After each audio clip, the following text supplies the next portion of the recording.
creators of Relevant Magazine. This is the Relevant Podcast. I wanna belong. I'm tired of being a stranger to myself. I wanna belong.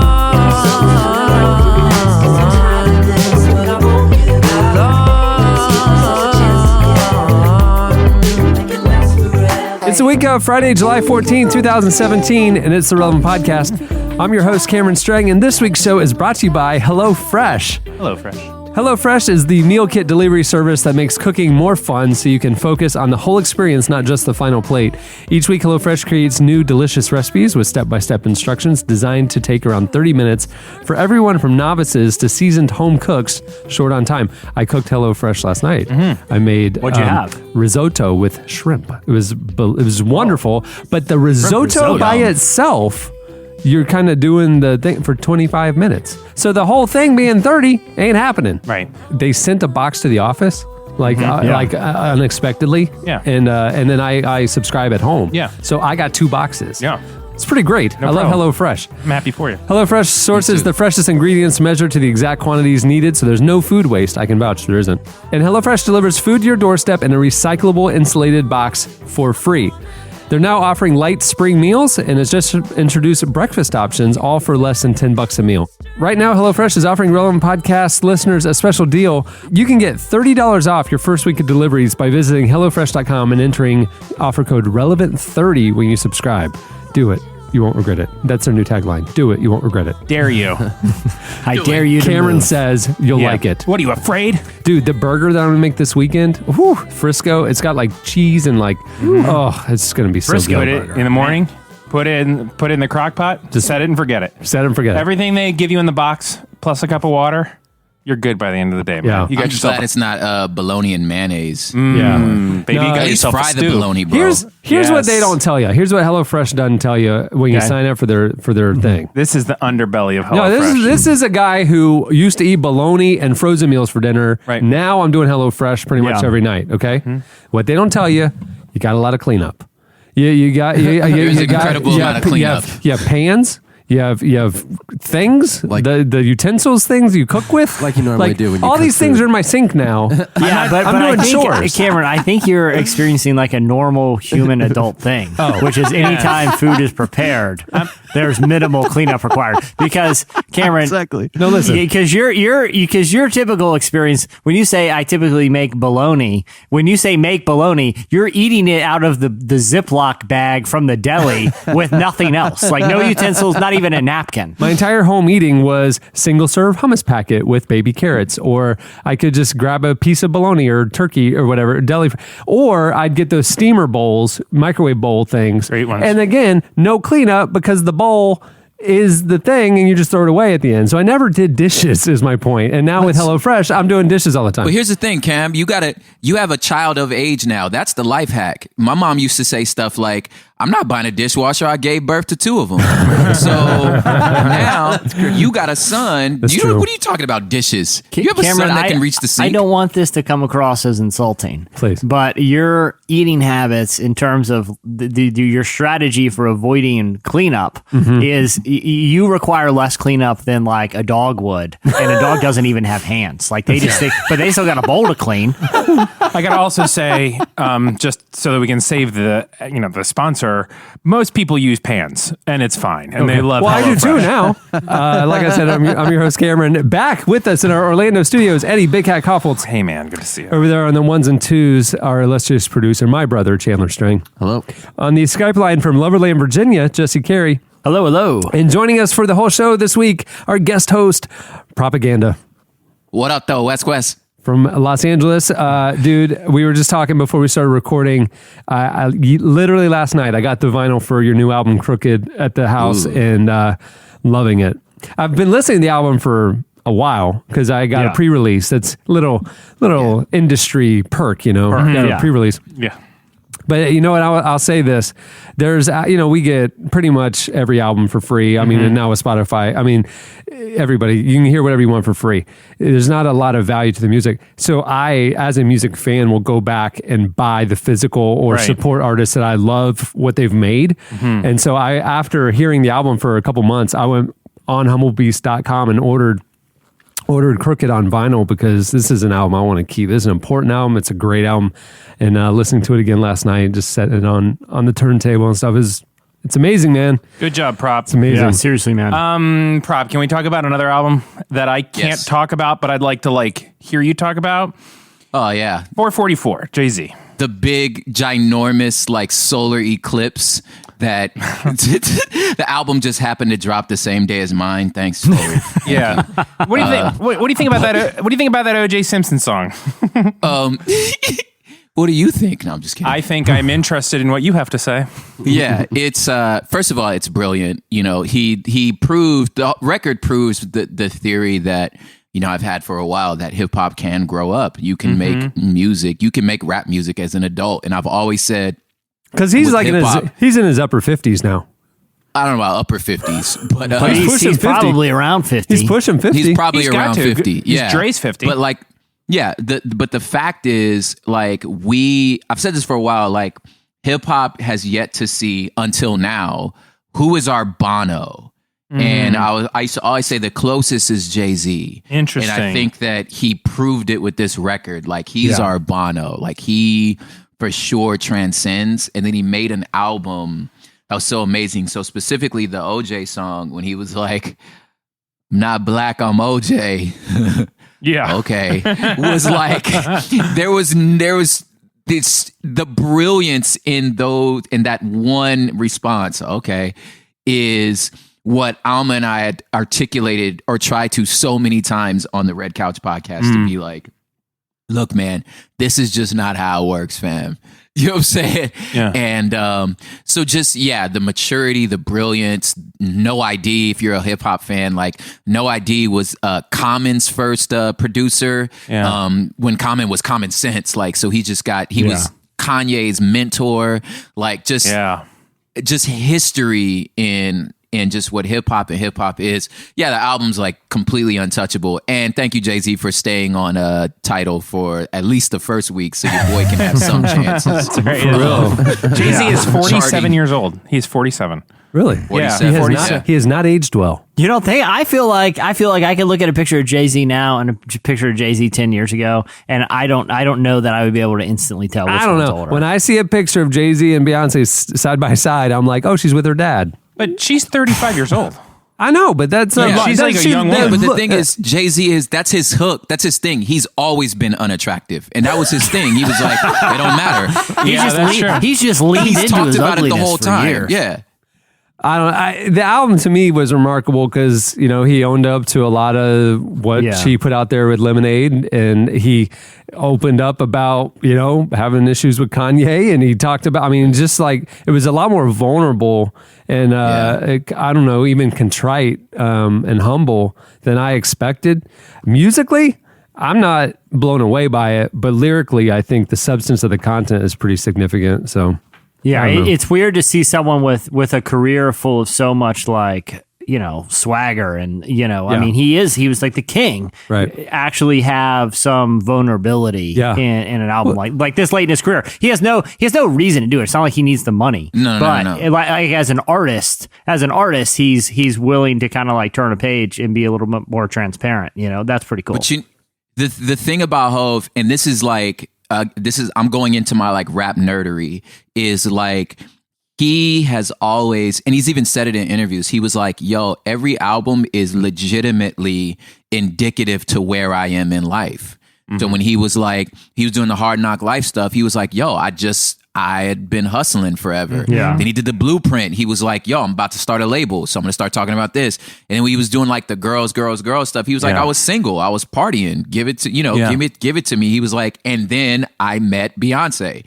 And then everything changed. And I did the Bonnie and Clyde stuff. Yeah. You know what I'm saying? And then during the Black album, he was like, yo, I'm at the end. I feel like this is it. So he was in a lot of ways, he was always making music exactly where he was. You know what I'm saying? Which is like super exciting to me. Yeah. And this is indicative of that, right? Because he's like an adult man with marriage issues and a ton of money. And he kind of talks about that. But that's the thing to me, like more than just like he's talking about whatever season he's in. I mean, so much of his rap persona was I'm the rap Jehovah. I'm like it was puffing out the chest. I'm the best of all time. It's posturing against Nas, posturing against, Biggie, posturing against everybody. It was definitely like ego. And I get that. But so that's why to me it was striking as a elderly man, an elder statesman, an elderly rapper, that he's actually like acknowledging a different thing than I'm the best of all time. I'm trying to prove it still. And he owned that. Like he's the king that got knocked off a throne, and he was open about why that happened. I thought that was striking, Yeah. Or they're phenomenal storytellers, and Solange, Beyonce, and Jay-Z cooked up 3 of the best albums of this decade in an elevator, and it's all just storytelling. Yeah. Oh, yeah. That's really crazy. Yeah. The Bono thing is an interesting comparison, right? Because it could have been Nas, and it still could be. I don't see the Bono thing because he didn't go through 15 years of terrible albums like Bono did. Yeah. You know what I'm saying? But not Like Bono's kind of shooting 1 for 5 right now. like it was all good, but it wasn't critically acclaimed. The other thing too, like where I could see, like I guess maybe like culturally, and like he is, That's what I'm saying. Bono like is an important figure to rock as like Jay-Z is to hip hop. But like Cameron was saying, like Bono right now is at a point in his career, and obviously he's a little bit older, but he's touring Joshua Tree, an album that came out 30 years ago. 25. You know what I mean? Bono and U2 are at a point in their career where people love them because of what they did, not because of what they're currently doing. Like no one really cares. Like if U2 were to release a new album, people would listen, but they wouldn't really care. It wouldn't really matter. Yeah. Like when Jay-Z releases a new album, it still is important. It's still platinum. matters. He's literally never released a In non-platinum week, album. In a weekend. I hate that guy. In a weekend. In a weekend on Tidal. Yes. I mean, like before it was only. released outside of Tidal, it was platinum. It was crazy. Yeah, but he also, like, I guess in the sense that, like, Bono stands in front of the UN. yeah. So I think in that sense where I was like, that's why I said the closest we have is Jay-Z to where he's at presidential inaugurations. That's right. You know what I'm saying? Like, Yeah. I can't think of any other, who else? You know what I'm Maybe saying? I could see like Kendrick. Maybe. Like No, down He the Kendrick's will, not but there yet. he's He so will be. early in his career. yeah. Well, we have a great show in store for you today. Coming up later, we only have one guest. Normally we have two segments. We'll do a game. We'll do band performance, something like that. Normally we have 2. We have 1. Oh, yeah, this is a You'll hot find out one. why in Slices because we kind of have a special surprise in Slices. But we have one main guest coming up, Moby. Eddie was throwing shade on Moby right when he walked in, and 1, he just put out an album. 2, let's show a little respect, Eddie. The guy sold 20 million albums. And 2, Chandler, you heard the interview. He had some good stuff to say. Am I great. wrong? One of my favorites so far for me. I'm sure it'll be a great interview, and I'm sure he's a very sweet man. Well, what's funny about it, I mean, Jesse did the interview. What's funny about it is Moby was on our cover back in 04. That makes sense. Yeah. 05, And yeah. he was our first big mainstream artist cover. Yeah. We were a brand new magazine. Right. And he heard about us or came across us in a newsstand or whatever and reached out to us. Love it. He wanted to talk to us. He had all these thoughts about Jesus and faith. And we were like, okay. And we just kind of thought all big covers would land this easily, Yeah. And what's funny is Jesse, was talking to him recently and he totally remembered talking to Yeah. us back then and was excited to talk to us again. In the interview, you'll hear talking about faith, and it's fascinating. I'm sure. He's Yeah. very sweet. Every interview he's ever given he's a very thoughtful man. He's like a committed, like a lot of things, right? Vegan and different things. Yeah, well, the other thing too is that you'll hear is he's totally like self-aware, because we started off, I was talking about the new album he released and, what kind of motivated him to release it now because it has a lot of timely themes. And, he was self-aware enough to be like, that's a great question. Why at this point in my career do I release music? Is it for people to hear? Like, do they care? Or is it because I need like this artistic outlet to say things? And like he's self-aware. He's a smart guy. And like you were saying, Cameron, he's remembered past conversations with us that he's had and really felt like we were the people to talk to about, his faith and how it applies to kind of what's happening right now in his own life and around the country. Well, I feel kind of bad. I'm sure. You should. That's why. That's the only reason why I was saying all this. Yeah, it's kind of rude. All right, moving the show along. It's time for our weekly look back at what happened in culture and entertainment. It's time for. In case you missed it. Hey, in case you missed it, Kesha released a comeback video with some really heavy religious themes. The single's called Praying, and it seems to be a response to the last few turbulent years that she's gone through. Back in 2014, she filed a lawsuit alleging that her former producer, who goes by the name Dr. Luke, she alleged that he abused her and assaulted her. He denied the allegations, and she attempted to have her contract between her and the producer dissolved, saying it was stopping her from releasing any music. Judges have ruled against Kesha's request, and the two are still tangled in a legal battle. Wow. So not only do the lyrics constantly reference prayer, but the video takes place at the Salvation Mountain art installation and climaxes with her praying at the foot of a cross. Here's a clip.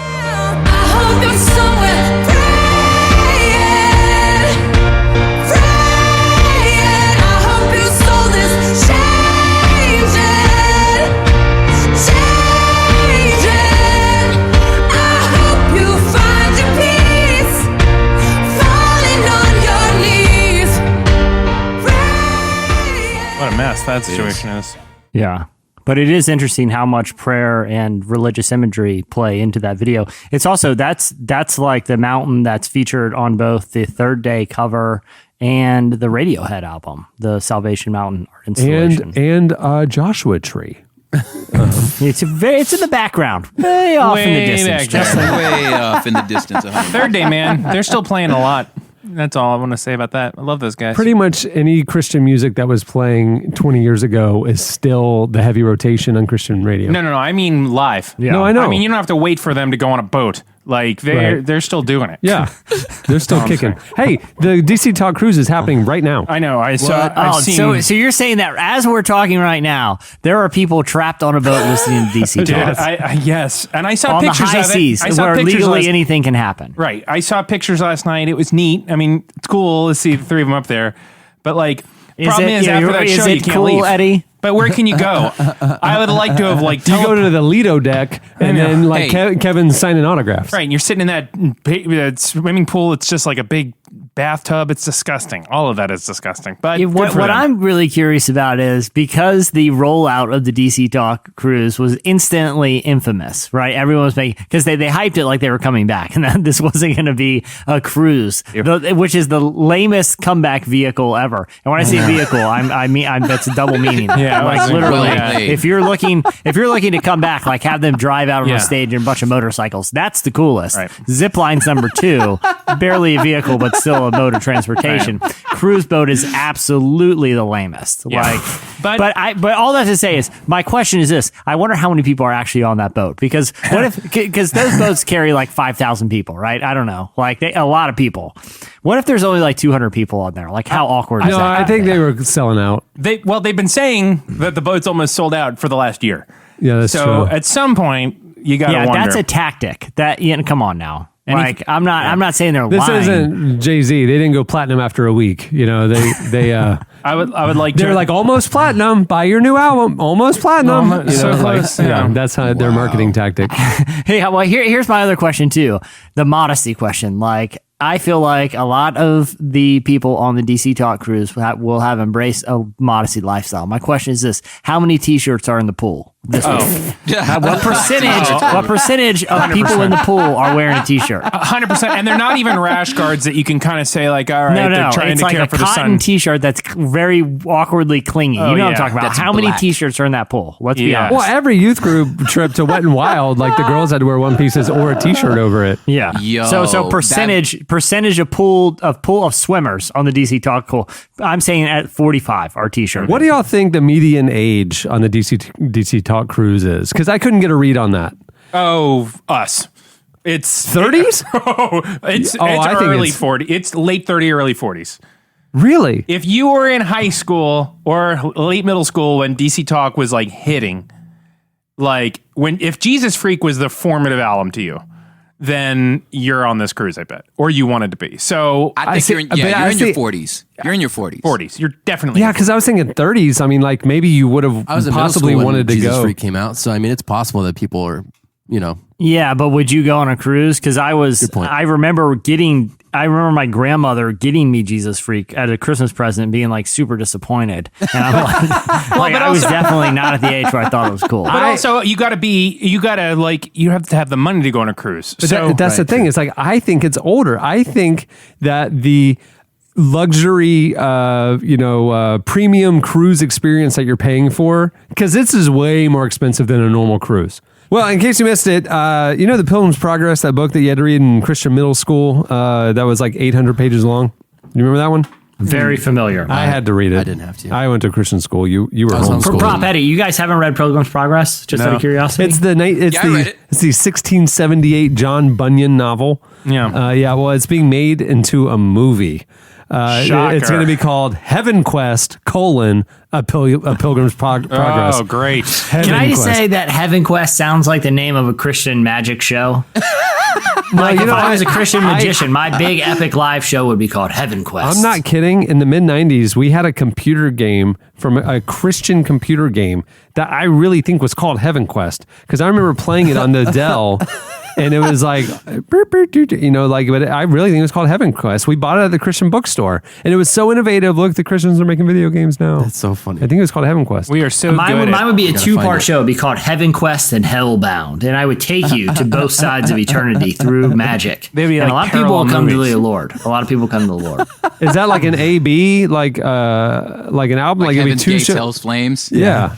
Heaven's Gate- exactly. It starts. I mean, it's a pretty epic. I'm picturing my magic show is about 4.5 hours, and that's only me doing 3 total tricks. They're quite epic setups, because magic is all about the setup. It's the showmanship. Yeah. Yeah, You do the so- very, very familiar, but like hard to pull off, like the 10x reveal. So like people's minds are blown because they found the card that they were looking for. Then you're like, now look under your seat. And so they look under their seat. And at this point, their face is just melting.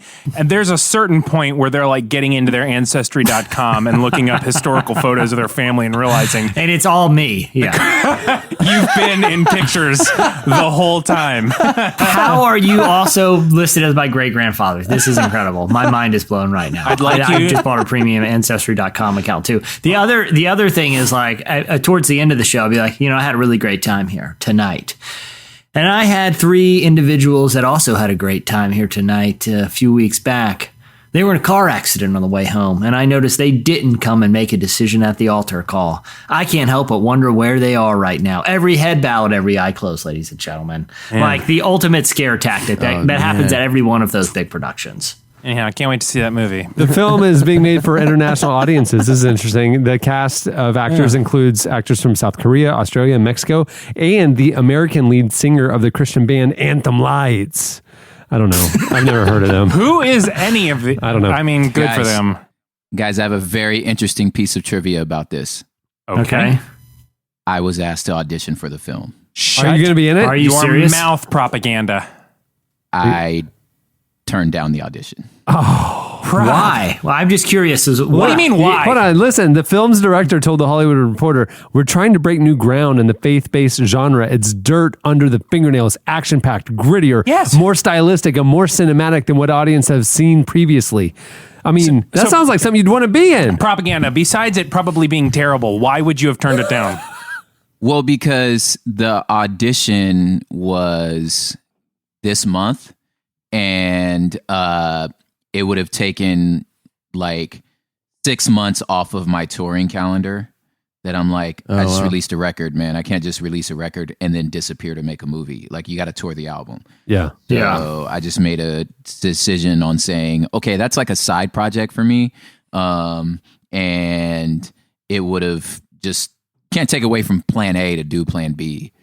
I love the idea that they couldn't get propaganda, so they got the lead singer from Anthem Lights. I don't know who that is. Yeah, I've heard the name, but Prop, I'm really disappointed. I would have totally seen a movie where you are the Pilgrim and Pilgrim's Progress. Yeah. Like, I would have watched that non-ironically and really enjoyed it.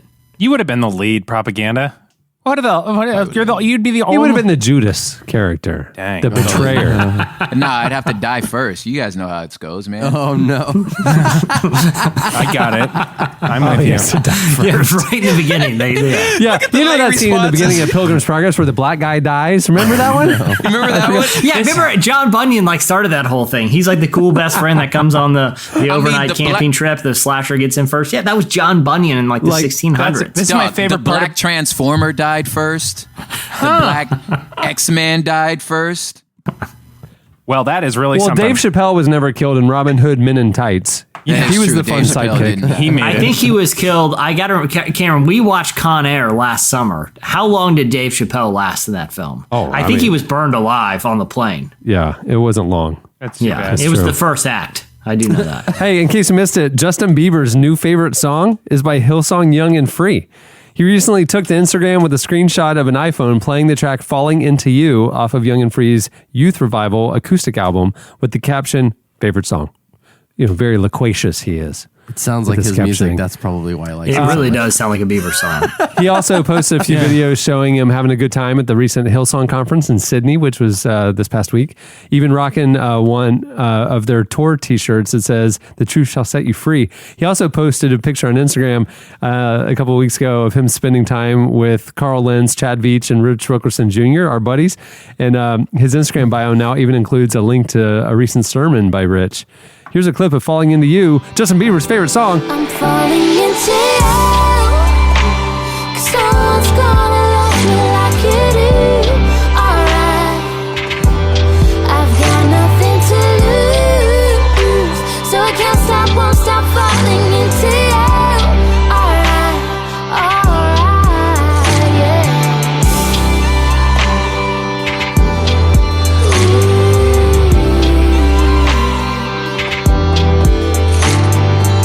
Over a shot that in the free fall, as I lost control of my life.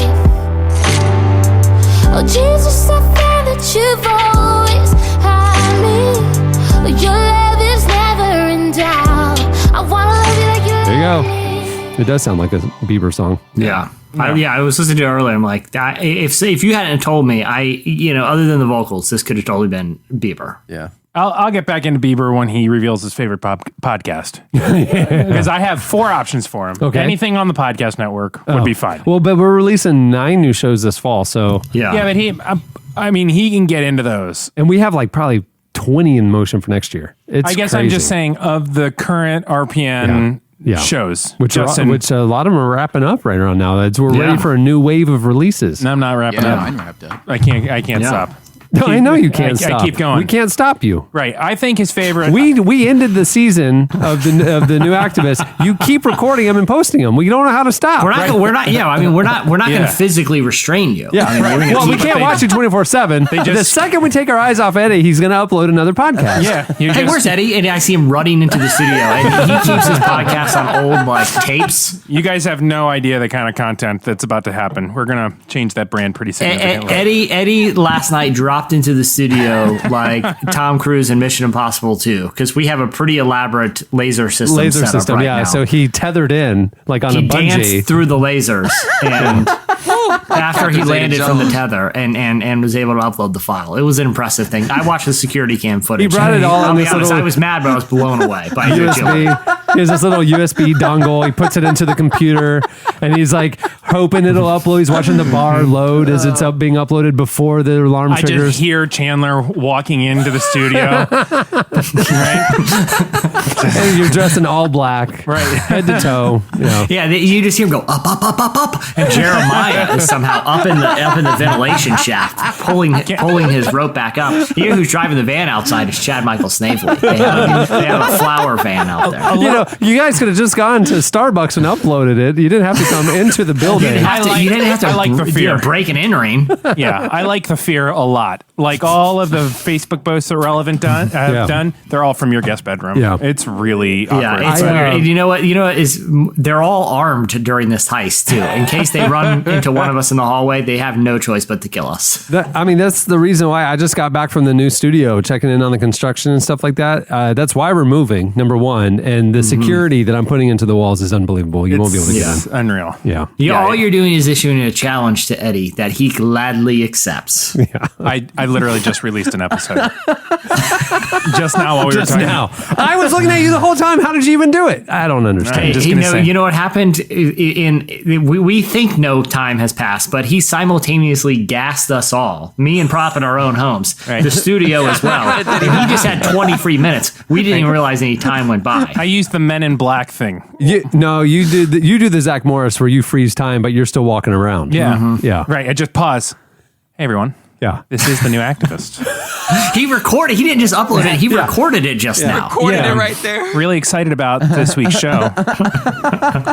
My name is Eddie Koppels.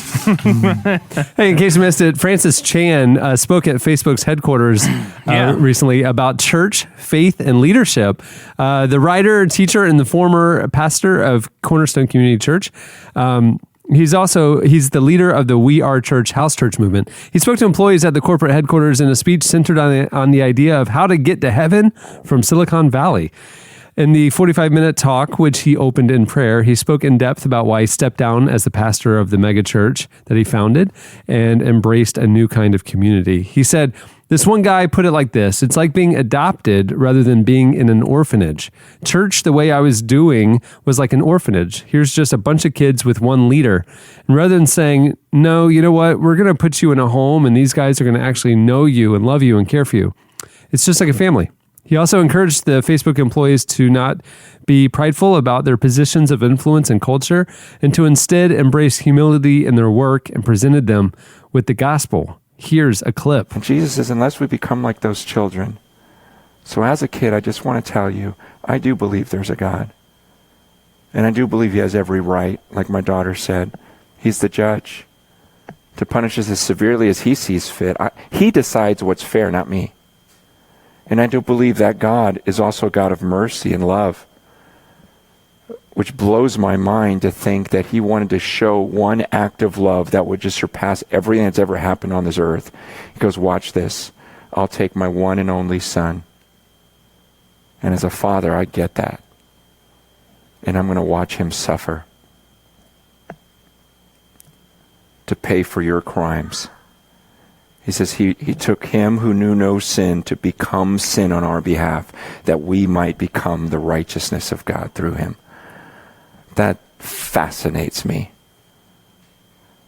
And he says any of us can be forgiven and know him. And that you have to come to a point in your life when you hear that story and go, are you kidding me?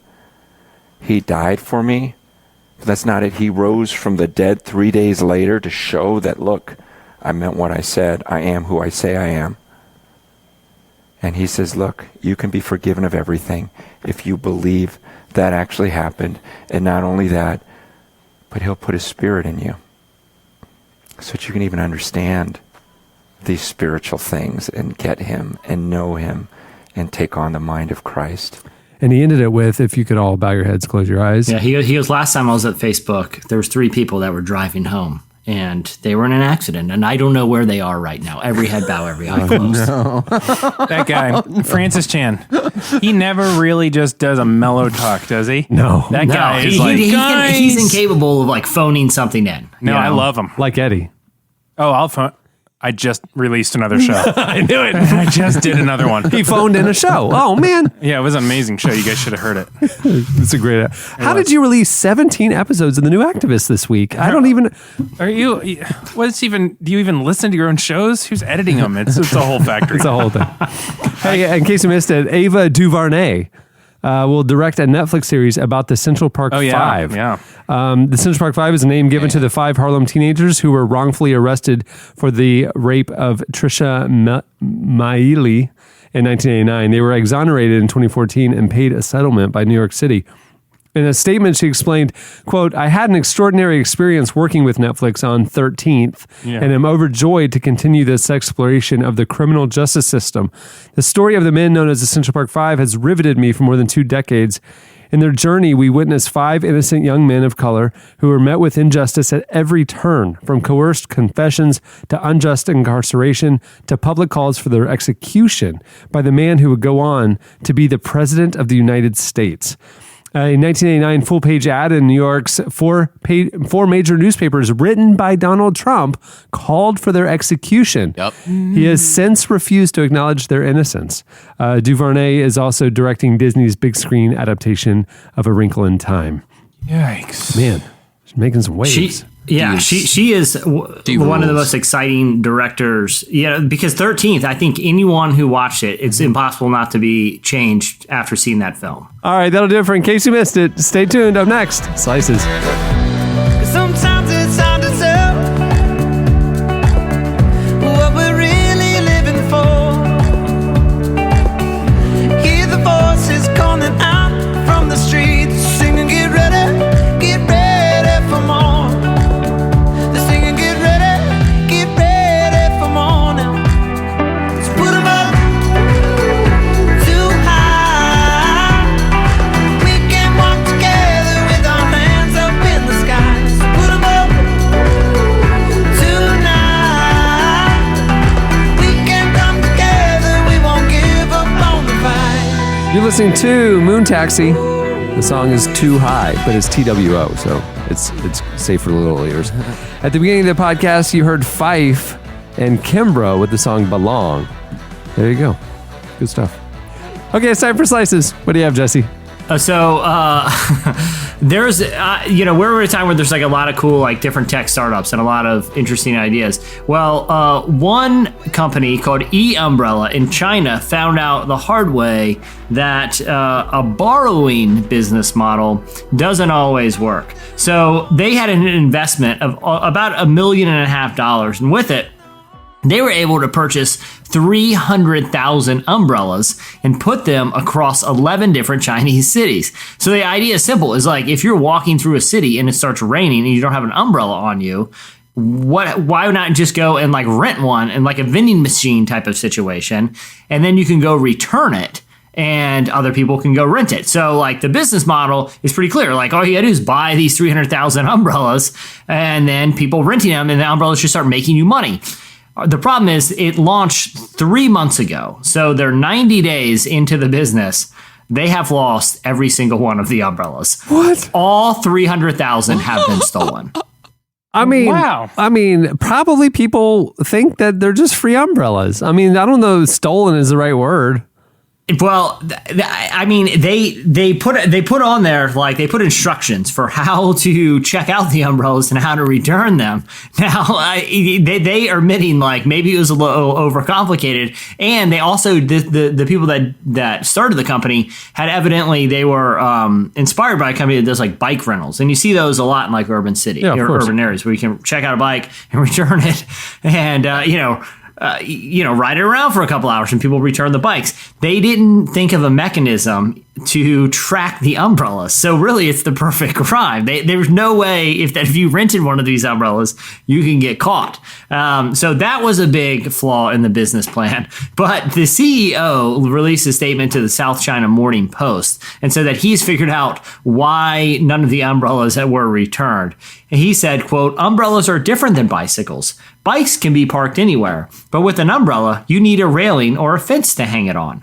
I got news for you, CEO of E-Umbrella. That's not why they got stolen. It's super easy to find a fence or a railing in an urban city. The city is mostly comprised of railings and fences. It's impossible not to see one. I think the big flaw here is like it costs $3 to rent an umbrella.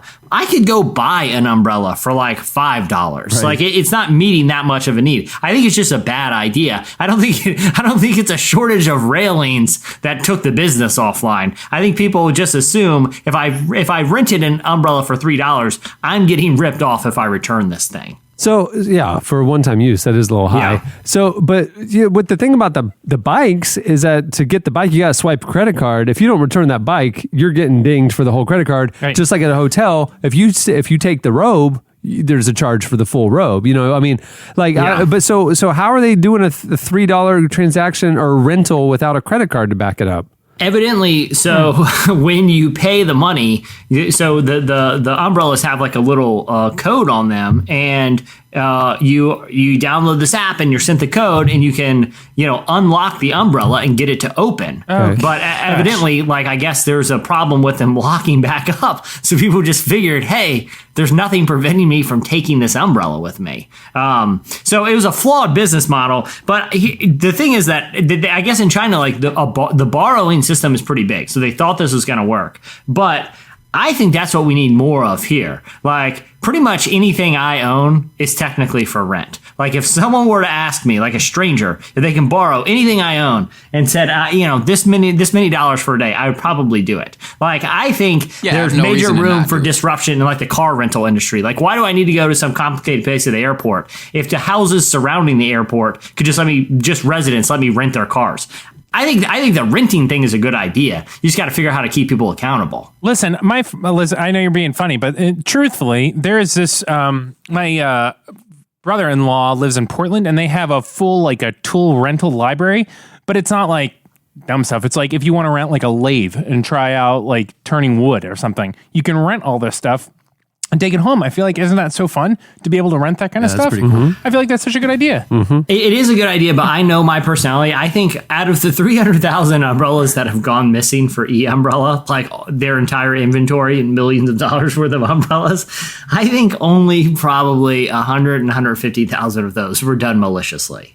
Most of them were like me, where I inevitably, if I borrow something, like if I purchase something, I'll have it forever. If I borrow something, I don't know how, but I lose it within an hour. It falls into a void of other things I've borrowed in my lifetime, and I have to pay the person to replace it. That's what I'm absolutely certain happened with these umbrellas. You forget where it was. You forget the fact that it's borrowed. You're like, wait, who did I borrow this from? How do I? And especially I could picture the umbrella thing being like, okay, wait, where do I return it? Yeah. And then you're like, but if I return it there, and then I got to walk back to where I was, now I don't have an umbrella. So I'm like, well, then what like I said, the other thing is just carelessness. Like, Dad, I borrowed your table saw, but I forgot who I borrowed it from. I ended up just selling it on Craigslist and keeping the money. So sue me. I'm careless. That's the umbrella situation. That's why this thing didn't work. But they're on to something, because it's the concept of dun community. Why can't we just have communal umbrellas? Like, why can't we have communal a lot of things? Like you said, like, why is not renting stuff so my neighbor could walk in here right now and could be like, let me borrow your VCR right quick. And I would be like, what are you quoting, Friday? Dang, that's super old school. But I don't have a VCR, but if I did, sure, why not? Right. But I think what you're describing has been accomplished by a lot of cults over the years. A lot of cults, they live in a commune. Nobody owns anything. You can just take what you want from everybody, including wives. Yeah. Oh, no. Okay. I was starting to agree, and then it sounded like I was agreeing to that point, but I wasn't. It was something before it. Anyhow, just to separate myself. Jesus people.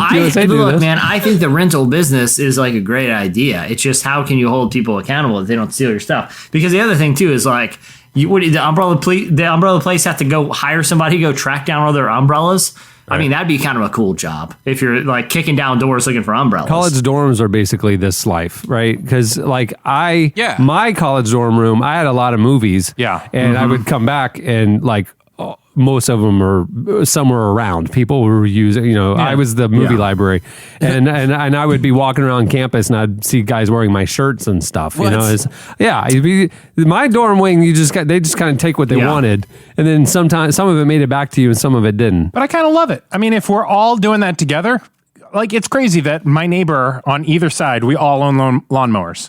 Like, right? Why is there not just?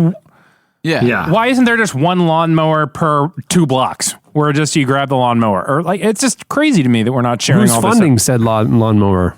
Is it like, hey guys, do we all go in on a Maybe lawnmower? you're the dude that has a lawnmower, and Frank down the street is the umbrella guy. But That's right. Yeah, or you have the I have the edger. I have an edger. Hey, listen, you got a lawnmower. you got the edger. I got Ted's got the lawnmower. Look, I just stumbled. Don't ask me how, but I now have in possession 300,000 umbrellas. If you guys are ever at champ, so See, this all works if nobody ever moves. Because then once True. the lawnmower guy moves off the block, y'all are stuck. Throws it all off. Yeah, but it was like community swimming pools. I have a friend who said that what their family did, like two of his aunts and a couple of their family friends, they went on a street, bought 5 houses next to each other, knocked down the walls in between them, and they share the mortgage. And there's 3 cars among them. And they're like, this is the greatest living situation. And they knocked down the walls, so they made it one super long house. Yeah, they just made it all one long house. They said they got it they're like, he's from Sri Lanka, right? And he said, that's what they do in Sri Lanka. And they were like, this is ridiculous. We could do it here. So they just pooled all their resources. They all got it together. And they just they live in, now there's built-in babysitters. Everybody has there's food always. They're just like, I hate to tell you, but your friend started a cult. Yeah. Like your friend is a cult leader. No, but hey, my neighborhood association might have a problem if I attach myself to my neighbor's house. And I know my neighbors, but if I were to tunnel over there and I had a system where I was just going into their home at night and taking things and back through the tunnel, I think we're onto something here. Yeah. I just released a new Real episode American about way. why umbrellas are ridiculous. It was not about community, life and community and justice, like a new activism of serving No, and we broke community. format. No, you're just talking. It's Yeah. a rant episode about how ridiculous umbrellas are. It's a rant, about why aren't there more houses connected by complicated tunnel systems. It is 35 minutes of me talking about that umbrella situation with, the brilliance plays underneath it, so that's Right. really nice. Yeah. But, so that means it's justice. That means it's justice. yeah. So Yeah. that's right. All right, what do you have, Eddie? So last week I ran across an interesting article. I'm not even going to pull it up. I'm just going to do it by memory because what could possibly go wrong, right? I'm just going to tell you. I'm going to tell you generally what I remember. You made this one up entirely, didn't you? Eddie? And it's about the Catholic Church and the Pope and communion. So this is probably a good one to be just a little bit shady on the facts. Yeah. So the headline said that you cannot use that the Pope has outlawed, even though I don't think it's law. Like, I don't think he's going to send his police officers. But the Pope... Like the Vatican police? Yeah, the guys with the special jackets on. They have the coolest uniforms out of any law enforcement down. on earth. Those are still handmade. I saw a thing on CBS Sunday morning. Any uniform that would be equally fitting for enforcing the law or taming a lion is cool in my book. So the ruling was made that gluten-free bread cannot be a part of communion. Cannot. No. The church that you were a pastor at offered a gluten-free communion bread option. Yeah, now granted, but it was a Protestant church. Oh, it was barely Protestant. It was just like it was French. Yeah. Yeah, so it was very, very... So there was gluten-free options. They had candy at communion at Eddie's. I have in my life on a youth group retreat use a cookie and Gatorade. I haven't set it up, but I have had that. So I would imagine... You're the recipient of cooking Gatorade? Yeah, like our youth director was like, cool. You know? Oh, no. Yeah, right. Oh, no, he was cool. Cool. Was it red Gatorade? It was. Chandler, you only do one a show, and that was worth it. Well done. Please tell me at least it was like electric strawberry or something. It had better been Grape Blaze, Eddie. Well, it started out as grape Gatorade and turned into red Gatorade after they prayed over it. So low gluten bread is allowed, but there must be enough protein in the wheat to make it without additives. And so I'm reading this article, and of course, me being me, I'm just like, this is crazy town. So I take to Twitter, which was just... at the time, it seemed like a good idea. Sure. Then I realized as soon as I hit send, this was probably a very, very bad idea. And then you hit delete because I do that all the time. I tweet and then within 30 seconds, it's gone. I got to tell you, I had to delete. I rarely delete tweets, but somebody DM'd me and they're like, hey, you actually... That was my dad. Well, no, but they DM'd me and they're like, hey, your little joke there was actually half of a quote from somebody that was in like a Nazi, like in a concentration camp. Oh, no. And I was like, I did not know that. And I deleted That's the tweet. only way I delete tweets all the time. But I understand that. Yeah. I mean, I put a joke out there, it falls flat. I can tell right away if it falls flat. Oh, so you delete it if it didn't work. Yeah. So you're workshopping out there. Oh, Yeah. I let the trash stay there. Oh no. To me, the internet doesn't forget. I gotta delete the evidence. Yeah, before someone screenshots it. So, however, Okay. I put it out on Twitter. Real quick. So just to recap, Pope you read this says story no about the Pope gluten-free. setting rules for the composition of communion bread. Right. And you, for some reason, were struck. I'm assuming you thought it was absurd. So you took to Twitter to say something uninformed and snarky about it. And that's where we pick back up. For the very first time in my whole life, I didn't say something uninformed and snarky. It's that I kept finding the articles and I kept looking and none of them had a reason. It was like, well, what does it matter? And at what point is bread not bread if it doesn't have communion? And what does it even matter? Like what you take for communion. So anyhow, the typical Twitter feedback happened and some of it was, whatever. But finally, like a beautiful beacon descending from above, Father Stephen Reese replies and gives a very thoughtful answer. And joining us on the show is literally my most Catholic friend, Father Reese. Wow. Hey, welcome. Thanks for having me. Because Kiki, of course, longtime friend of the show, is Catholic, but not really? Yeah, but not Does like it fully took? But not like exactly. We have questions, but not like Father. Sir, how are you? I'm doing well. You guys? Good. How's your day going? Excellent. I'm good. I'm actually a little bit on vacation at the moment. So, what are you doing? That's right.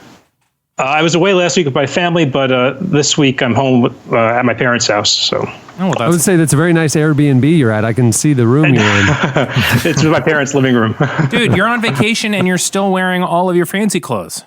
Well, I wasn't sure if this was being recorded, so I threw it on quickly. Oh, I'm so sorry. I should have told you. I'm wearing shorts and a t-shirt. Yeah. I was expecting you to be in sweatpants with a crock pot of meatballs. But, That's right. We're just glad he's wearing a shirt this week, frankly. So I don't want to sound irreverent before Eddie gets into his slice, but after this, I'm going to need to ask you about receiving absolution for the theft of a substantial amount of umbrellas.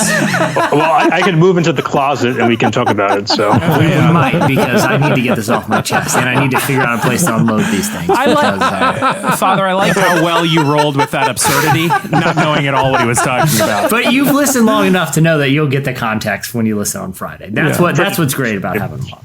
Okay, so listen, my slice, you heard me. I basically gave all the information I have.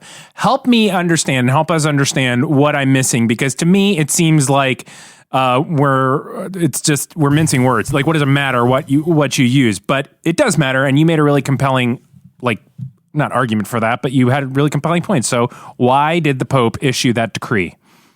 Well, I think what's so interesting about this whole thing is that this thing blew up in the news, on social media, and this was an internal memo. It was like a letter from your boss telling you not to leave dirty mugs in the sink, or like, don't leave the copy machine jammed. But it blew up everywhere, and people were somewhat shocked by it. The big takeaway from it was that nothing really changed in terms of what the church was allowing in terms of communion bread. Ultimately, what it was saying was that the matter that we use for the sacrament matters. And in order for it to be valid, that the bread and the wine has to be made from grain, from wheat, and contain at least partial gluten. Otherwise, if it was zero gluten, it would be made from rice or some other substance that would not be grain-based. Mm-hmm. So, but why does that matter? Why does it matter that it's actually made of bread? I guess the other thing too, and maybe just to unpack your question, Eddie. Yeah. What is the primary difference between how a lot of Protestant practicing Christians view communion and how the Catholic Church views communion? Yeah. Okay. Well, I think when it comes to the sacraments, especially in Catholicism, it always comes down to matter and form, right? So let's take baptism for a moment. What is the matter for baptism? It's water. And what is the form or the formula? It's the words of baptism. I baptize you in the name of the Father, the Son, and the Holy Spirit. Would that baptism be valid if you were to use red Gatorade instead of water? Hypothetically. And I'm assuming you're going to say yes. I think the church would say no. It's not. No, not at all. Not at all, right? So for communion, for the Eucharist, of course, we believe that what happens on the altar is a substantial change, and that the bread and the wine are transformed. And so for that transformation to take place, it has to be grain, it has to be wine, fermented wine. And there's lots of scriptural reasons for it. If you think of in the Old Testament, New Testament, lots of images for bread from heaven, manna. You hear Jesus talking about the bread of life. Jesus refers to himself as a grain of wheat. And then, of course, you think of all the New and Old Testament references in terms of wine. And so the church was saying, in order for this to be valid, which is what the church is concerned about, there has to be proper matter. Interesting. Well, that is very interesting. Here's one other. Super interesting. Because this is the thing at my church. I don't partake of the gluten-free sacrament, but I don't have any choice but to go with Welch's grape juice. Is that on? Does it have to be like wine, or does it just matter the grape content? The Catholic Church, it has to be partially fermented. Okay. So the fermentation process has to have begun in order for it to be used on the altar. Interesting. That is interesting. So really, for Protestant churches, this because there seems to be a fundamental difference in understanding or belief, maybe, of what is happening during the sacrament of communion. They may not resonate with this because they're like, gluten, not gluten, Oreo cookie. What does it matter? It's all just, a metaphor. It's a metaphor. That's how. Right. Yeah. It's symbolic. It's symbolic. Yeah. Right. Yeah. And of course, in the Catholic Church, we were saying that this is more than just a symbolic meal or a symbolic representation, that Christ is making himself visible to us here in the midst of the worshiping community. And so in order for that to take place, the elements that he used at the Last Supper have to be there as well. Yeah. I've never heard the phrase, which actually it's pretty awe-inspiring when you say that things like the form and the matter, and that both of those things, like the specificity, is important, and I think that's, like you said, like we, as a Protestant, we have fundamental differences about that, but just the idea is, I think, something that we should probably kind of rescue and bring into our tradition and say, the form and the matter means something. Yeah. That was kind of inspiring to me. It's interesting you say that, Prop, because I'm from that non-denominational church too. I go to an Anglican church now, and so I'm halfway to you, Father. Is that the one with the hats and stuff? They don't wear. I mean, they can wear hats. Yeah, the bishop wears hats. Do you have to wear a button or something to identify you as an Anglican? No, but there's no gluten-free communion, so you would know. Salute to the Henry VIII picture when you walk. Are you okay with me being Anglican? Am I close enough to you yet, or are we still mortal enemies? It's close, but you're at a safe distance. So but not close. Not close enough. Yeah. What do you think about my priest who wears the same outfit as you? Because it feels like you probably look at those guys and are like, that's what I'm saying. Do they have to identify that I'm not a real priest? I'm an Anglican priest. Yeah. Well, I think. We would consider them priests, right? They are ordained. We would say not validly, but not technically in the eyes of God, it's but whatever. It's like you got a homeschool diploma, not a high school diploma. Father Shade joining us on the show today. Yes, Father, my respect for you just shot up so much right now. I have another question for you too, because you follow Eddie on Twitter and you've listened to the show for some time. Aside from whatever ignorant thing Eddie tweeted out about Holy Communion, what is the most offensive thing he's ever said, in your opinion? It had to be the 10th anniversary show. Was that the one with the Revelations or whatever? Yes, I was offended by that. Can I say something? That actually was kind of messed up, right?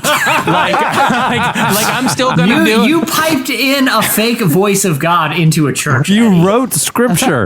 Yeah, well, that wasn't the offensive part. I thought it just because it wasn't that funny. Oh, no. Oh, man. Father, did that actually bother you? Not really. No, it was cool. Good.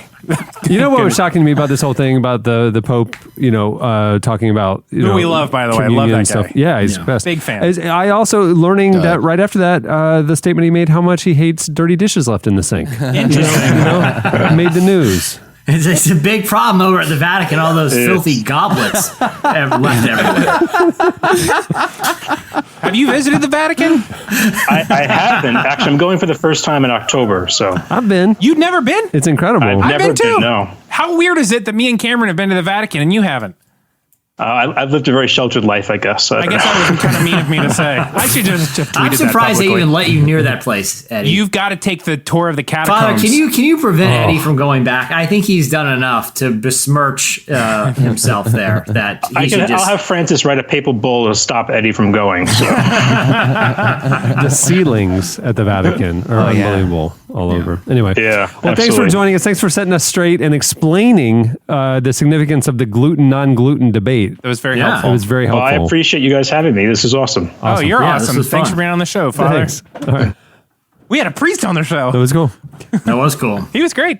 Okay, slices. Prop, what do you have? And who's your guest that's a priest? Yeah, how are you going to one-up Eddie's? And what holy man are you bringing us? Yeah. Prop? Here's a slice about robots. Well, actually, I have one that makes me feel actually rather vindicated. Now, in the 80s, there was all these studies about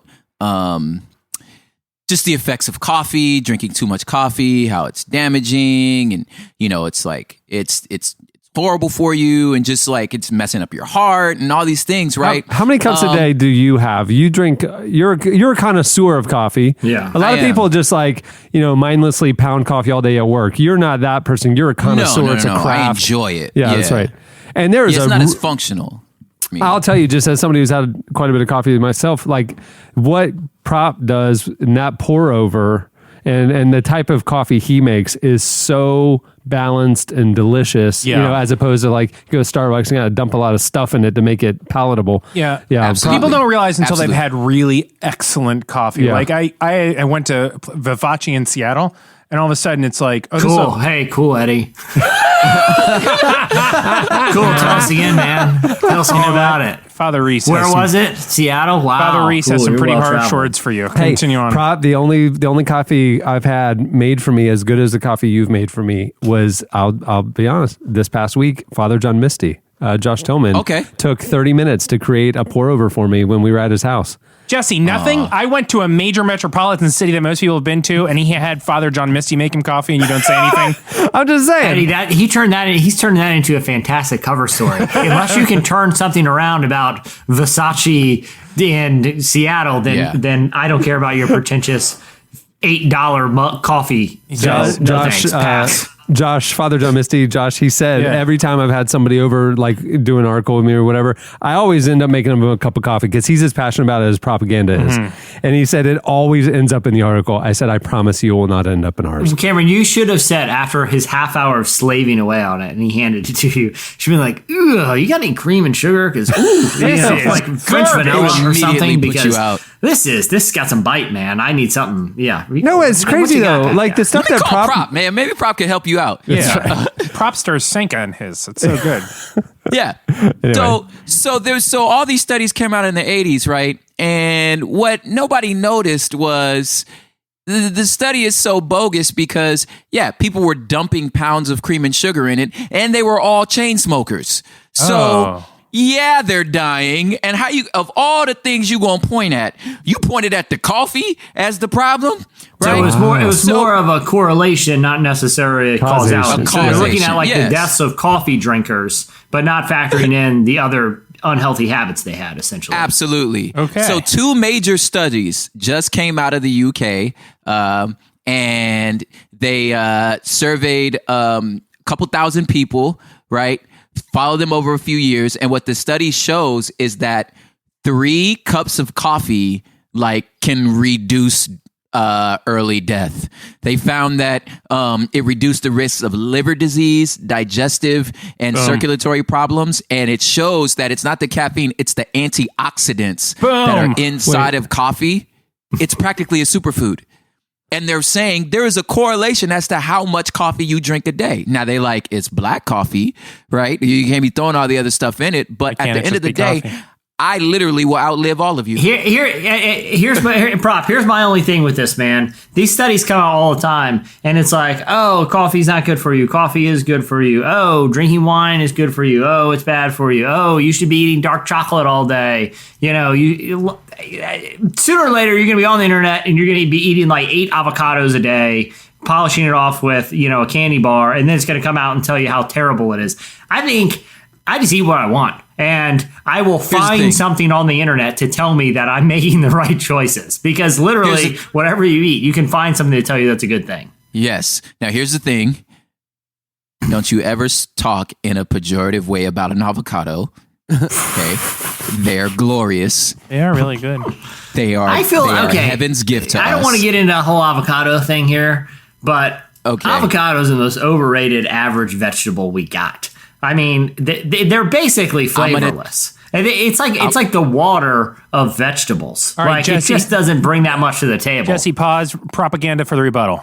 Yes.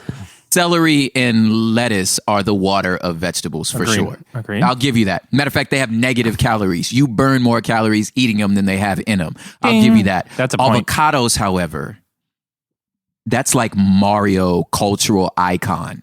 You understand what I'm trying to say right here? Anything you can't just eat alone by itself that I need, like where like I have to have a chip or something, because I'm eating the chip for the avocado. Like the avocado is something to top my chip with. I'm not just going to eat an avocado. You've never had an avocado just by itself, Jesse?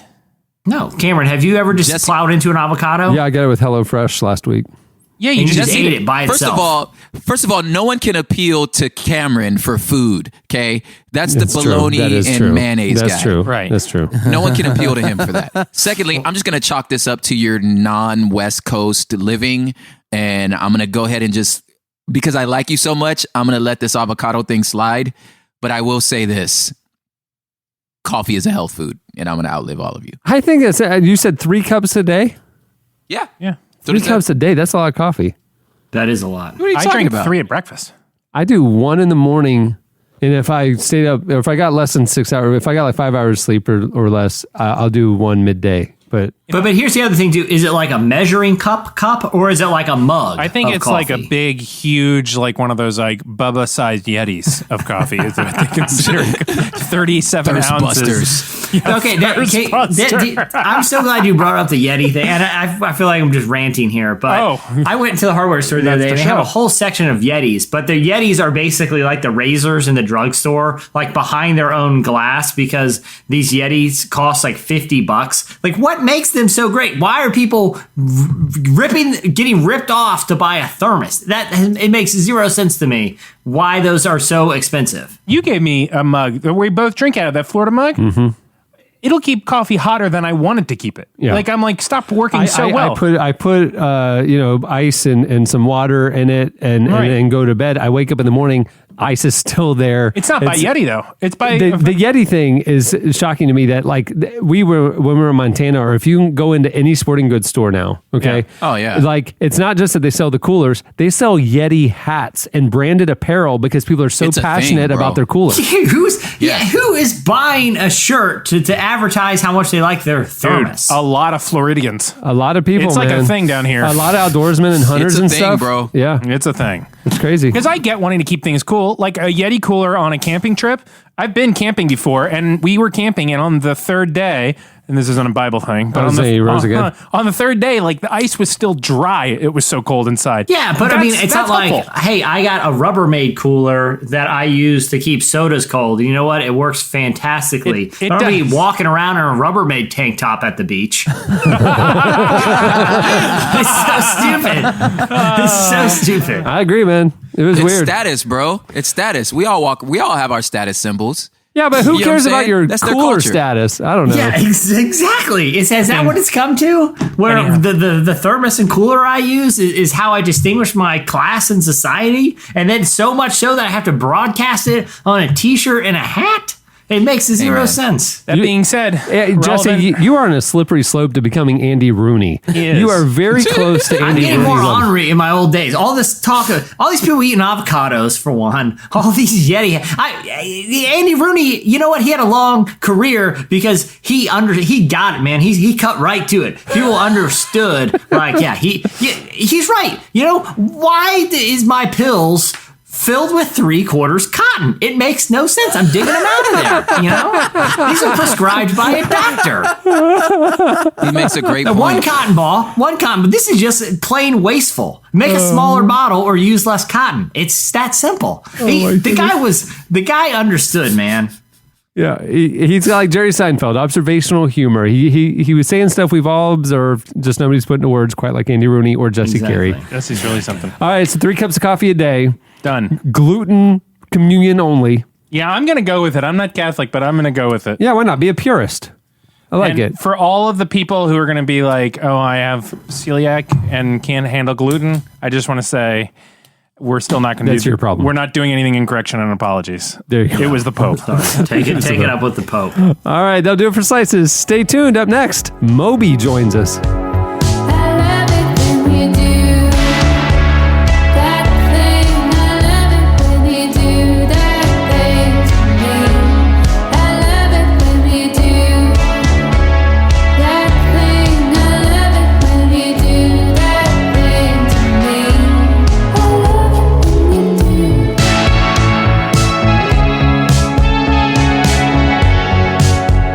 You're listening to Hazel English. The song is That Thing. You know what I'm talking about. Well, this week's feature interview is brought to you by ZipRecruiter.com. Hey, are you hiring? Do you know where to post your job to find the best candidates? Finding great talent can be tough. Trust me, I know. Thankfully, with ZipRecruiter, you can post your job to more than 100 job sites with just one click. Then their powerful technology efficiently matches the right people to your job better than anyone else. And I can vouch. I have found candidates through ZipRecruiter. Over 80% of jobs posted on ZipRecruiter get a qualified candidate in just 24 hours.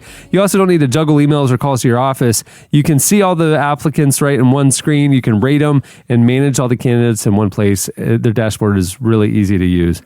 Hey, find out today why ZipRecruiter has been used by businesses of all sizes to find the most qualified job candidates with immediate results. And right now, Relevant Podcast listeners can post jobs on ZipRecruiter for free. That's right, free. Just go to ZipRecruiter.com/relevant. That's ZipRecruiter.com/relevant. One more time to try it for free. Go to ZipRecruiter.com/relevant. Legendary electronic music artist Moby has sold more than 20 million albums over the course of his career. And he just released his latest with his new band, the Void Pacific Choir. It's called More Fast Songs About the Apocalypse. Love it. Yeah. The album tackles big social issues, injustices, and environmentalism with a punk rock inspired sound. Jesse recently spoke with Moby about the album, how his Christian faith informs his social views, and why the message of the Bible is still so important. That's crazy. Jesse, I remember when we talked to him in 2004, he loved Jesus, but I don't think he was saying he's a Christian. Yeah, I mean, it seems we talked a little bit about the evolution of his faith because he remembered talking to us over the years, and I think Chandler, you've got to listen to this interview. It kind of like took me by surprise because it once he kind of realized what direction the interview is going, he really wanted to talk about faith. He mentioned that he leads Bible studies at his home. It was a really fascinating conversation, and he's a really thoughtful guy, not just about music and kind of innovating in music, but also about like the role that he sees faith playing in his activism. Because I think Eddie was saying earlier, he is a vocal activist in a lot of different causes, but it's all centered around an ethic that's built by his faith. And in the interview that you'll hear, he talked about how he's been studying the Lord's Prayer lately and how impactful that's been on him. It was a really fascinating, unexpected interview, and but yeah, it was a fun one. If you thought going to Judah Smith's Bible study was cool, go to Moby's. Yeah, go to Moby's, man. Without any further ado, here is Moby.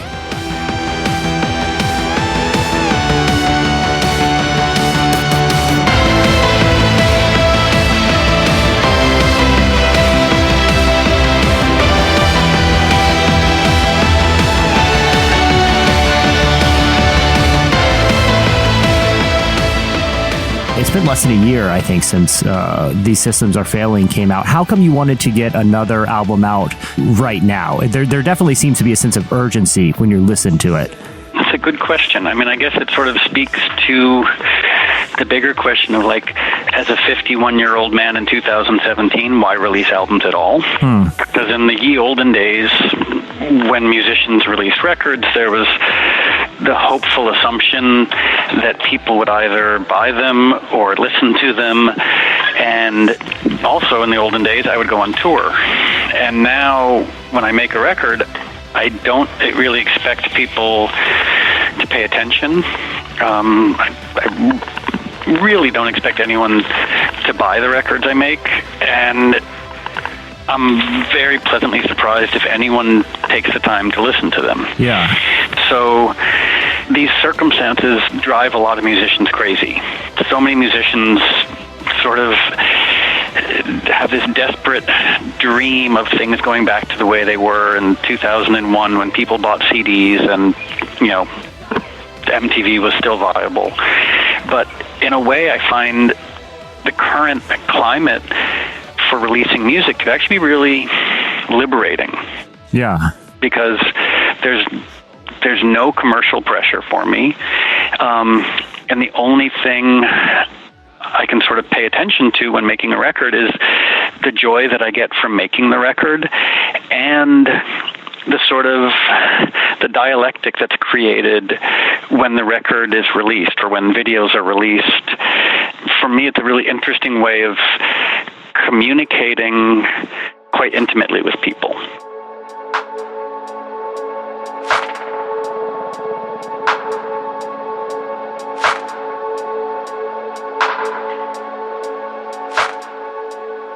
Yeah, well, I think one of the great things about this album and that video in particular that's so jarring is it points out a lot of these hypocrisies. You know, it's not specifically, you know, pointing at Christians, but I felt like watching it, it takes these cultural values and really kind of shows them in very dramatic circumstances that ultimately is a reflection of, like you said, values that are absolutely counter to the teachings of Christ.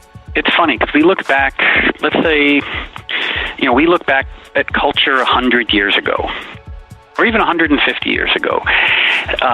Let's just keep it 100 years ago when everybody smoked, women couldn't vote, children worked in factories, people killed buffalo for sport just while, like, you know, shooting rifles out of the window of a train. They used mercury in all sorts of, you know, health and industrial applications. Like, we look back at these things, you know, when African Americans and Caucasians couldn't eat at the same lunch counter, and we're horrified and baffled by it. But no one ever says, oh, what are we doing today that people in 100 years, assuming there are people in 100 years, will look back at and be baffled by? And there's so much. And it might be a little esoteric, but part of it is this almost like anthropological unwillingness to look at evidence. Yeah. And what I mean by that is, you know, and I'm not anti-capitalist at all. You know, I think capitalism has created some really, you know, has created a lot of progress and created some good things. But, like, when capitalism is focused purely on the accumulation of wealth, there has to be a question attached to it: is the accumulation of wealth actually making people happy? And I grew up in very wealthy places, and sure, being able to, like, pay the rent, take your friends out to dinner, and send your kids to a good school and get them health care, like, yeah, that's a good use. Those uses of money tend to make people happy. But when I look at the very wealthy, the billionaires accumulating so much wealth, and I know them, and they're miserable, and it just begs that question, like, why are people so unwilling to look at the evidence of actions, or the consequences of actions? And it's one of the things, in a lighthearted way, I was trying to look at in the video. Like, there's a scene of, you know, a man on a rock surrounded by water trying to eat money. And it's just so odd to me that you have these corporations and these very wealthy people who day in, day out destroy the God-given natural environment in which we all, not just that we live in, but that we rely on for life. So their day job is destroying that environment, and the first thing they do when they make enough money is buy a country house. Yeah.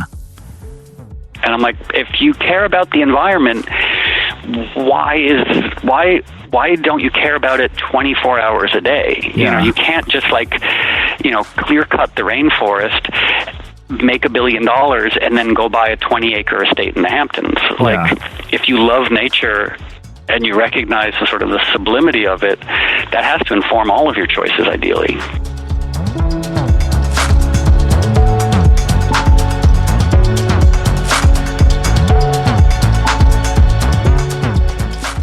As someone who is, has these astute observations about culture and technology and politics, but also someone who's has a very thoughtful relationship with the teachings of Christ and kind of these, messages and ways of breaking out. Are you, as an individual, hopeful about the future, or do you even see it through the lens of hope and fear, or is it just kind of observing what's happening currently? I'm I'd say 30% optimistic, 70% pessimistic. Okay. But there's a qualitative aspect to that as well. Is the pessimism is very empirically supported. Like, there's a lot going on in our world that really does warrant, just devastating pessimism. Yeah. But at the same time, the worse things get, it's for example, someone only really thinks about getting sober or quitting smoking or changing their diet once they're truly confronted with the consequences of their actions. Yeah. You know what I mean? Yeah. No one gets sober because they have a gentle hangover. Yeah. Speaking as someone who is sober, you get sober after being crippled by hangovers a few thousand times. The same way, no one quits smoking because they have a gentle cough. You quit smoking because you're diagnosed with emphysema and the doctor says you have 6 months to live. Yeah.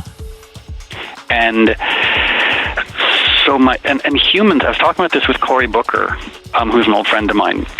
And there's that famous Martin Luther King Jr. quote of the moral arc of the universe is long, but it bends towards justice. Mm-hmm. And I would say if we look at the history of humanity, just go back to the last few thousand years, almost from the Code of Hammurabi on, is there's an arc of humanity that also bends towards reason. And by reason, I mean an awareness of circumstances and a willingness to look at evidence, and a sort of a collective willingness to have our behavior not be arbitrary based on habit, if that makes any sense. Yeah. And so I think that as a species, we're being confronted again with the cumulative consequences of our actions, and we're slowly waking up, and we're seeing that the way that we're living is not just gently bad, it's apocalypse level devastating.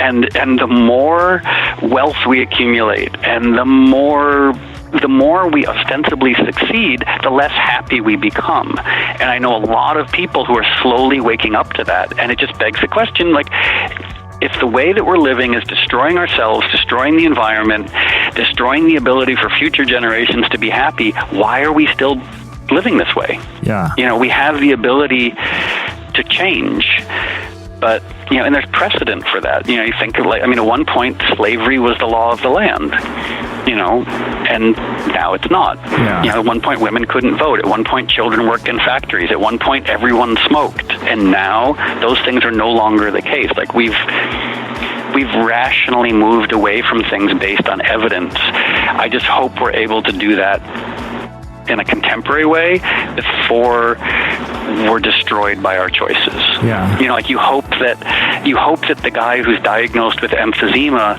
is able to quit smoking and get healthy before the emphysema kills him.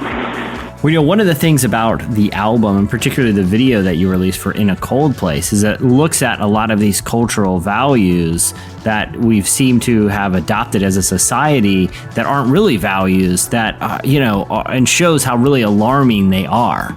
Yeah, and it's interesting because, I know that as I've talked to your magazine and site before, like the Christian aspect of it. Yeah. And that is a really fascinating, I mean, like to call yourself a Christian is such a, like, of course, in our culture, a lot of people call themselves Christian, and I know this sounds judgmental, but it is just a form of tribalism for a lot of people. Yeah, absolutely.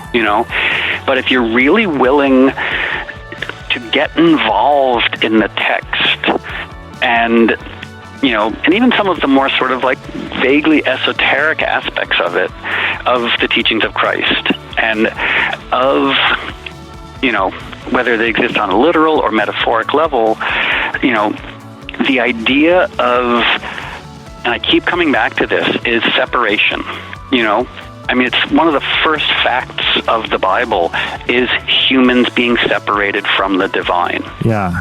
And you could almost say that the whole Bible, like that's the whole story of the Bible, is the fruits of that separation and how painful and difficult it is to exist with that separation and what could possibly be done to heal that separation. Yeah. And that's, I mean, if you look at it, like our willingness to go to war and to commit violence and to destroy the environment and to destroy ourselves, like it's all the product of that separation.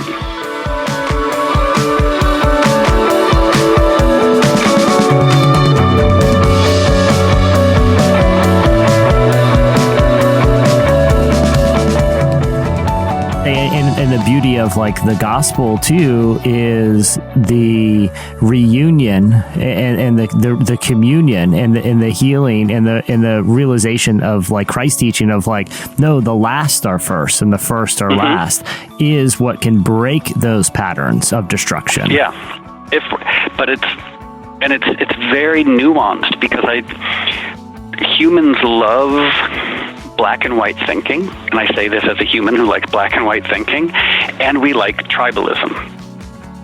And so a challenge, I think, is how does our faith not fall into the trap of black and white thinking and fall into the trap of tribalism? Giving a little basic theology class to some friends the other day, and I was saying, like, a lot of people don't know that's what Jesus was killed for, that simple quote of saying, before Moses, before Abraham, I am. And it's also really fascinating because it's sort of like it's basically saying that the human conception of time has nothing to do with the divine. And the human conception of existence. And again, way brighter theologians for the last couple thousand years have been wrestling with this question, but that idea of like, the atemporal divine being represented in human form and what would it look like that's just to me such a fascinating question.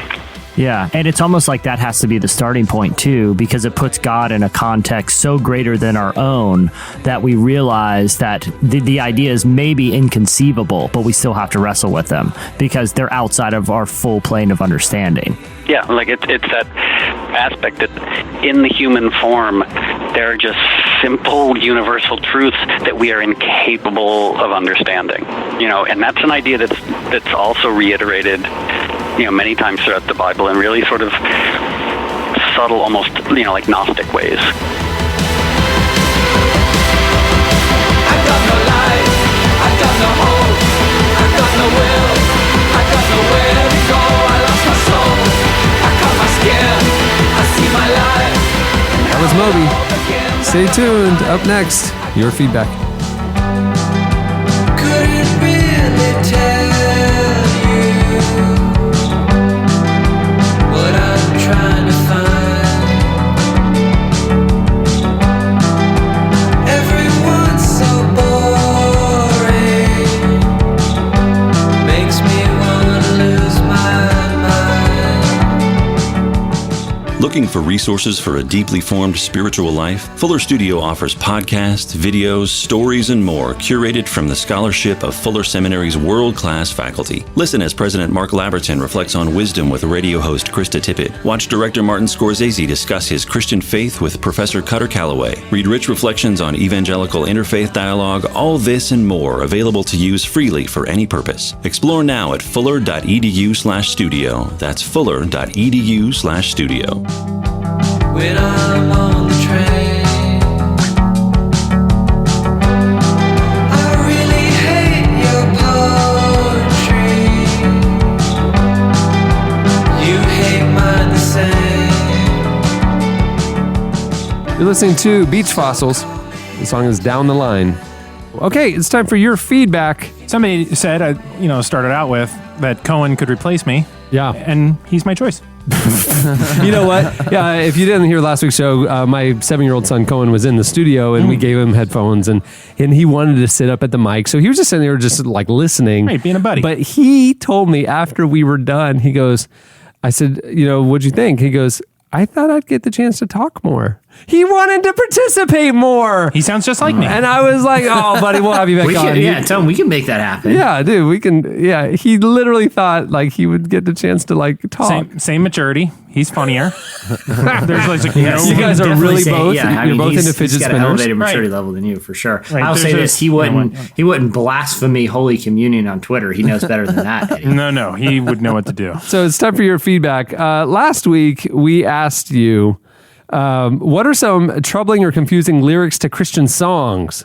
And what are some ideas for maybe those lyrics to be replaced? We were talking about the sloppy wet kiss line. And that, classic. Tomlin swapped it out for unforeseen kiss. Crowder. Yeah. But actually, unforeseen kiss is way more disturbing than a sloppy wet kiss because who wants an unforeseen kiss? You know what I'm saying? That's what I'm saying. It just got us thinking of troublesome lyrics.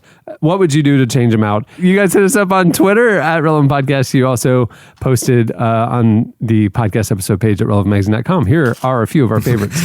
Clayton said that his buddy had the church media guy somehow messed up the slides for the lyrics. Fill me up. I don't know if it was a transparency situation or a PowerPoint, but either way, he accidentally changed the lyrics to "fill me up," misspelling "fill" for "feel." So the chorus of the song was on God. Fill me up. Not necessarily confusing, but singing the chorus over and over again with those lyrics were a little uncomfortable. Oh my goodness. My favorite right here is "We Are the Circumcision. We Worship God in Spirit." A worship song formerly sung in my church where my wife grew up in. He's like, his replacement lyric is no. Ross King said, thanks to a friend, he can't hear the song Everlasting God without picture Jesus winning the Defender of the Week honors. You are the defender. He says, every time he thinks about it, it sounds like like something they would award an NFL player with after a game. Defender of the Week. Every time. And now you where will it's like, too. look, hey, Anytime you ever I'll hear say this. When we're talking about Jesus, his shot was a little cold this week, but definitely the Defender of the Week. He was locked down. I mean, his offense is off, but defense is there. Yeah, well, defense is all about desire. You're not always going to have your shot going in, but exactly. You can always defend well. Yeah.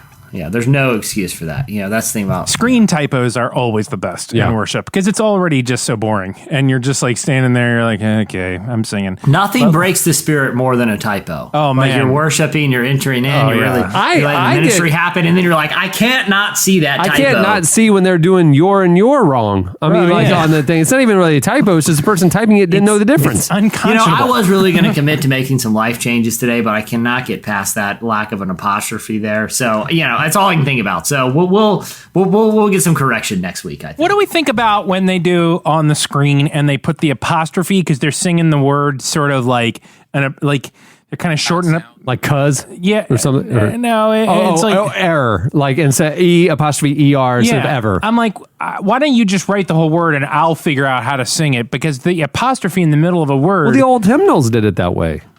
I guess they did. I went to a fundamentalist Baptist Christian school. Phonetic. Yeah. But my other problem too is like or the mountain. Oh yeah, that's right. Or right, exactly. Yeah. My other problem too is like when the slides were obviously produced in house, they weren't like some you ordered with some like worship package and loaded into PowerPoint, and the line breaks are totally off. Yeah. Like where the line breaks don't fit the rhythm of the song, and you're the one looking like the dummy who's like over singing the verse on the row, and everyone's looking down the row like, have you not heard this song before? What were you singing it wrong? It's because the line breaks are off, dude. Fix the line break. It seems like the person doing the PowerPoint is a simple job. And spell it right and get the line breaks. The person in the AV booth who's not quite keeping up with the rhythm of the switching, because like they're letting you get all the way through the last line on the slide. Yeah. They're starting to sing the next line before he switches the slide. I don't know what words are coming. I don't know what's next. You lose half a line. I get anxiety over stuff like that. I know. Right. It's like you got to anticipate. We're getting near the end of the line. Show me the next slide. Yeah. My least favorite thing though is the worship leader. And the worship leaders, like, if you've got slides up there and they're going just fine, quit talking, because they're up there going like, all right, sing "Bless the Lord." You're like, I know, it's right there. Oh. It's right there. But maybe they don't know. You know what's going on behind them? I heard a comedian talk about this one time. Like, it's the equivalent of someone who doesn't know how to read their phone number. Like, there's a clear rhythm to it. It's 3 numbers, 4 numbers. Right. No one says, when you say, hey, what's your number? 6128? 32-86754. Like, you just there's a rhythm to it. You throw everybody off. Just fix the line break. Did you change a digit at least in your phone number just now? Because we're not editing that out. I made that one up, but okay, just making sure. Yeah, I mean, feel free to call it. Yeah. You know what? The rhythm thing's an issue too, because I come from like a black church or a Latino church. A lot of people know my story. Like I grew up in like an Hispanic neighborhood, right? So we might be singing the same song, but the rhythm when we go into these, when you go into another church who actually uses PowerPoint, because we ain't come from that. You supposed to just know the song. Is I'm legit thrown off because I'm like, wait, where's the one? And I feel like I'm the goober because again, we singing from the soul. So when we singing "How Great Thou Art," that verse is much longer than y'all's. You know what I'm saying? Right? But at least with the PowerPoint, like it gives us some help for rhythm, because the worst was back in the day with transparencies. Oh, because at that point you're at the mercy of the kid who's got transparency duty that week. And not only is he putting the new verse on there, but he's taking at least 3 seconds to reposition it, because they're very slippery when you put them on there to project them on. Yeah, they're always crooked. Always. Yeah. Always crooked. Or the honestly, I get motion sick sometimes in worship watching that kid. You know, the worst song though is that no one has ever figured out how to sing. Is that "Hallelujah for the Lord God Almighty"? Nobody knows how much room to put between "Hallelujah" and 4. Dash, dash, dash, dash, Everybody, dash, dash. every single church, even people within that church who sing it every single week, still don't know when to start. Hey, you're in trouble if you're in the audience trying to figure out the rhythm of a song like that, and everyone on stage is looking at each other when it's time to change. Right. Like the lead singer is like on his guitar looking back at the drummer, and the bass player's trying to poke his head in between them, like, now guys, now. And they all kind of raise up. There's no chance of an average person catching on to the rhythm. And they've all got Aviom in-ears. They can all hear each other, and they still can't figure it out. Yeah, they're basically broken down to hand motions at that point. Yeah. All right. Time for this week's editorial question of the week. Hey. Well, earlier in the show, we got talking about a failed, ambitious plan to rent overpriced umbrellas to 300,000 people. It went awry. And it just got us thinking about potential rental businesses. I always dreamt that one day I would rent jet skis on an island or something. Like I think you can make so much money because you can get a jet ski for like, $10,000. Your payments are going to be a couple $100 a month, and you're going to rent them for $60 an hour. And you know what? Worst case scenario, if the business goes belly up, you got 3 jet skis, and nobody's complained about owning 3 jet skis. Yeah, you never hear anybody complain about their bankrupt jet ski rental business because they just have a fleet of jet skis now. So yeah, exactly. Worst case scenario, I'm having jet ski parties every weekend. Right. Worst case scenario. Bro, Cameron, you want the life of the end of some sort of espionage action movie. That's exactly right. You're with the guy guy is at the end. He runs this rental thing. That'd be the on dream. this island. But it just got us thinking about good rental ideas that people haven't thought of before. Clearly, mine's been thought of because it happens everywhere. The umbrella guy was thinking outside the box. So we want to know your outside the box rental business ideas. What would they be? What would you rent? How much would it be? And how would you prevent 300,000 of them from walking away? In just 3 months. That's what's astounding about that. Like if you gave me 300,000 umbrellas and said you have 3 months to get rid of these and you can't find one of them, I might have a hard time doing it. Yeah, even if you had them in a like automatic feeder and you were just driving and throwing, you could not throw 300,000. Get rid of them. No, you couldn't throw 100,000 a month. Yeah. Hit us up on Twitter at Relevant Podcast, or you can post your rental business ideas, out of the box ones, on the podcast episode page at relevantmagazine.com. Or tell us how long you think it would take you to feed 300,000 umbrellas into a wood chipper like at the end of Many thanks to our show sponsors for making this episode possible. Remember, you can go over to HelloFresh.com right now and get $30 off your first week of deliveries by entering offer code RELEVANT30 when you subscribe. Trust me, you'll like it. Also, thanks to ZipRecruiter. Right now, you can try ZipRecruiter for free. Just go to ZipRecruiter.com/relevant. Thanks also to our one and only guest for joining us this week, Moby. You can follow him on Twitter at The Little Idiot. Or you can, or his new album. Sorry, check it Chandler. It was taken. Hi-oh. Chandler burn. And his new album, More Fast Songs About the Apocalypse, is out now. Go check it out. Such a brilliant album name. More Fast Songs About the Apocalypse. Hey, while you're online, if you like the show, leave us a review on iTunes. Helps other people see it. And also head over to relevantmagazine.com and you can subscribe today. We've had more subscriptions in the first 11 days of July than we've had in the last 2 months. We changed our pricing format and people are liking it. Go check it out, relevantmagazine.com. You can subscribe to Relevant right now. There's a good deal. You'll like it. Check it out. On that note, we'll wrap it up. I'm Cameron Strang. I'm Eddie Koffoltz. I'm Chandler Strang. I'm Propaganda. I'm Jesse Carey. We'll see you next week. Come on, let's find a compromise. Don't you know, don't you know, don't you know? Lost myself in endless streams with headlights glaring back at me. I promise you it's not different. Thank you for listening to the Relevant Podcast. If you like what you heard, be sure to leave us a review on iTunes.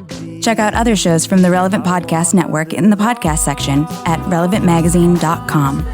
And while you're there, browse exclusive podcast merchandise at our online store. Make sure to subscribe to Relevant Magazine. Info is available at relevantmagazine.com/subscribe.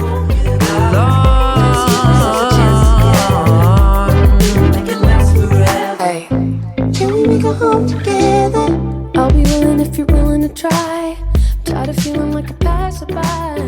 Wanna go, wanna go, wanna go. Can we make a home together? We can make it even if we fight. As long as we can find Why is my pills filled with 3/4 cotton?